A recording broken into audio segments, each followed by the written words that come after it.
It sounds odd at first, but believe it or not, words can apparently get you locked up.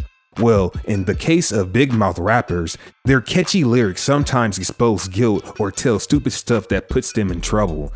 Today we're looking at rappers that went to prison because of their lyrics. Tekashi 6ix9ine. 6ix9ine's wild antics propelled his music to the top of the charts, but he believed he needed street cred.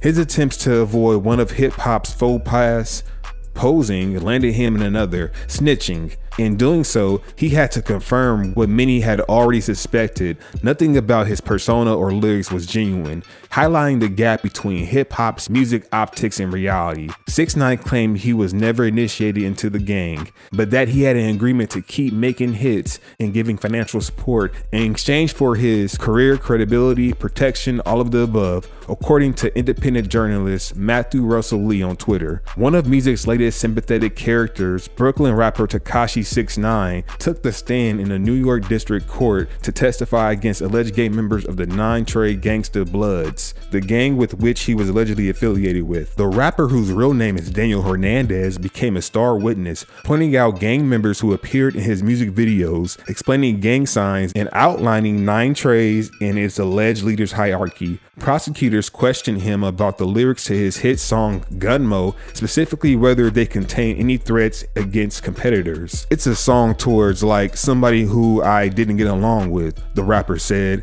"I don't know, I thought it was cool at the time." Tay-K. Tamor McIntyre, better known as Tay-K, was sentenced to 55 years in prison for a song that helped launch his career when he was 19 years old. In the death of 21-year-old Ethan Walker during a botched home invasion in the Dallas-Fort Worth area in 2016, Tay-K was found guilty of robbery and murder. The plan backfired when Walker, a single father, was shot while surrendering with his hands up. Tay-K was tasked with finding money and drugs in Walker's home, despite the fact that he didn't pull the trigger. During their last witness interview, prosecutors used the music video and lyrics from Tay-K's hit single The Race as a key piece of evidence. The song tells the story of Tay Criminal K's exploit while on the run from house arrest for a fatal 2016 robbery. In 2017, the rapper cut off his GPS-enabled ankle bracelet and tweeted, "Fuck this house arrest shit, fuck 12, they gonna have to catch me on the hood." Shortly after hitting the road, Tay-K released The Race. In the song, the rapper appears to admit both his reason for fleeing and his role in the robbery, all while brandishing a gun. Prosecutors also displayed the cover of Tay 2017 K's EP, Living Like Larry, which depicts the rapper sitting on a kitchen counter with a gun in hand. Drakeo the Ruler. The investigation of lyrics occurred in the case of Drakeo the Ruler, whose details are so absurd that the story could be rated as satire. In December 2016, he was charged with the murder of a man outside a warehouse party in California. Despite the fact that Drakeo was not the gunman or had any involvement in the violence, prosecutors attempted to portray the murder as a result of a long-running feud between Drakeo and another rapper who was not even present or otherwise connected to the event. Prosecutors combed Drakeo's music for menacing gestures and proximity to weapons after those ties were found to be non-existent. Detective Francis Hardiman of the Los Angeles Sheriff's Department told Drakeo during his interrogation after a raid on his home that his music would be the soundtrack in any murder trial because jury don't like to see that stuff. In your rap videos of you talking about shooting? Prosecutors had audio of a 17-year-old admitting to the murder, but they tried to link Drakeo to the crime by presenting the boy's music as proof that he was acting for Drakeo, a gang leader. The prosecution was ultimately unsuccessful and he was acquitted of murder charges. Bobby Shmurda. Over the last decade, the use of lyrics and even social media posts in courtrooms has become more common. Bobby Shmurda and 14 other members of his GS9 collective were arrested and later indicted in 2014, in part because of lyrics in several of the rapper's street anthems. Shmurda was accused of being the leader of the gang, which was responsible for a number of crimes in New York, including drug dealing and shootings. The video for Hot Nigga, which was released on YouTube in March 2014, was a block party scene with Bobby, Rowdy, and the rest on the sidewalk leaning up against parked cars, smoking marijuana, making gang signs, and pantomiming shooting guns. The result is a pure expression of urban adolescence antics, a little menacing and a little goofy. Bobby stands out with his blinding smile and a bright white t-shirt. He flings his hat out of frame and breaks into a long, slow, loopy shoulder dance 2 minutes and 17 seconds into the 3.5-minute video. It was dubbed the Shmoney Dance by him. Bobby Shmurda became a celebrity after a 6-second vine of him throwing his hat and dancing went viral in June.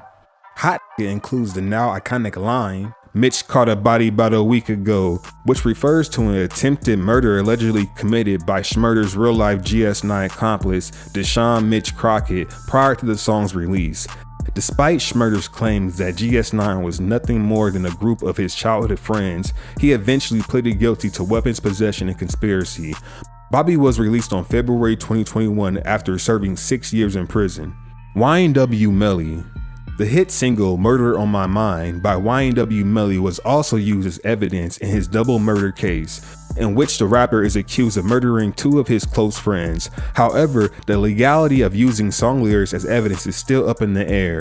Vontae Skinner, a man accused of attempted murder, won an appeal in 2014 challenging the use of violent rap lyrics scribbled in personal notebooks seized at his home in his case. The appeal was heard by the New Jersey Supreme Court, which ruled that creative works should not be used as evidence against an artist.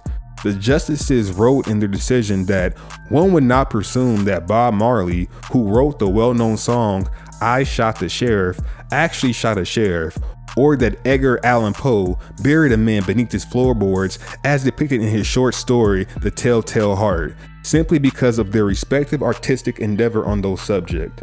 The defendant's lyrics should not be treated any differently. Also, the song came out a year and a half before the murders. Certainly, the music of a rapper like Melly is reframed by his alleged actions. Once the fling of being intrigued is replaced by the untouchable weight of potential real-life bad behavior, how we hear and enjoy it shifts. But it's a huge leap to conclude that these songs are proof of that bad behavior. NBA YoungBoy. YoungBoy never broke again. A 17-year-old rapper signed to Atlantic Records pleaded guilty to aggravated assault with a firearm, a lesser charge, and was released on a $50,000 bail pending sentencing after spending 6 months in Orleans Parish Prison, facing an attempted first-degree murder charge. A Baton Rouge judge gave YoungBoy a 10-year suspended sentence with 3 years of probation in 2017. Which means he must be on his best behavior for the next 3 years, at the very least, to avoid serving his full 10-year sentence in prison.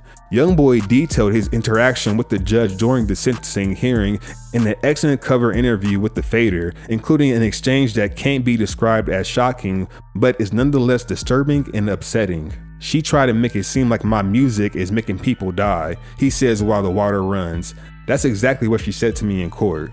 The judge in Louisiana went so far as to tell the troubled rapper YoungBoy never broke again, "Your genre has a lot to do with the mindset people have. Your genre has normalized violence." It's a powerful statement. Since its inception, violence has been woven into the fabric of hip hop. Like all great art, it reveals something about the society that nurtured it.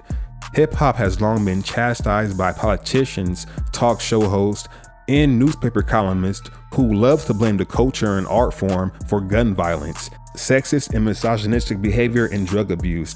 Given the circumstances of his arrest and the charges leveled against him, YoungBoy, whose real name is Contrail Gaulden, is fortunate to be alive. Despite not being old enough to legally drink a beer or buy a lottery ticket in his native Louisiana, he's already begun to mature by giving up his freedom for the rest of his life, along with the promising rap career, in order to provide for his family. Thankfully, personal development did not come at the expense of a life in this case. Although music has both a conscious and subconscious effect on the intended audience, this is not an opinion, it's science. No artist should ever be held fully responsible for the actions of others based solely on or inspired by recorded lyrics. The legality of rap lyrics and videos as evidence is frequently framed as a legal issue, but it is really a race issue. Prosecutors are relying on racism to do its job by bringing a rapper's work into the courtroom, insisting that those present accept the worst kinds of stereotypes about the music and the people who make it as fact. Music videos are treated as irrefutable evidence in court, but real-life cell phone footage of police killing an unarmed person is met with skepticism and a suggestion that we should doubt our own eyes. In both cases, the hypocrisy is based on racist ideas about who is entitled to rights and humanity.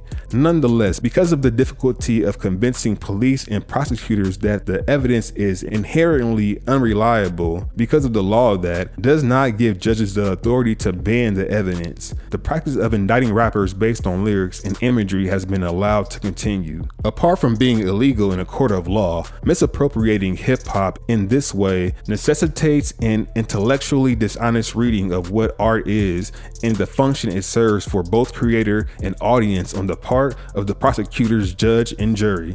It overlooks the fact that telling such stories has helped many people escape oppressive situations, if only for the duration of a song. Every time a legal authority uses a rapper's creative output as evidence or character of a crime, it sends a message that disenfranchised Black and brown people don't have the power of imagination. The ambiguity of fact versus fiction is, in fact, the point and beauty of street rappers' music. Their mythopoetics and realpolitik compel listeners to jump from song to song, transporting us to a world where the stakes are high, the money is moving fast, and the possibilities are both limited and infinite. It is about silencing and control, not justice, to stifle that expression and drain it of all of its liberty qualities with the insidious threat of punitive action. It's a cruel irony that a rapper's imagination, which provides a metaphorical and literal escape for so many listeners, may also be the misconstrued evidence that snatches the freedom back. Well, that's the end of today's video. If you enjoyed the video, hit the like button and comment below. Also, don't forget to subscribe and hit the notification bell if you're new to the channel. You want to be notified when we upload more content.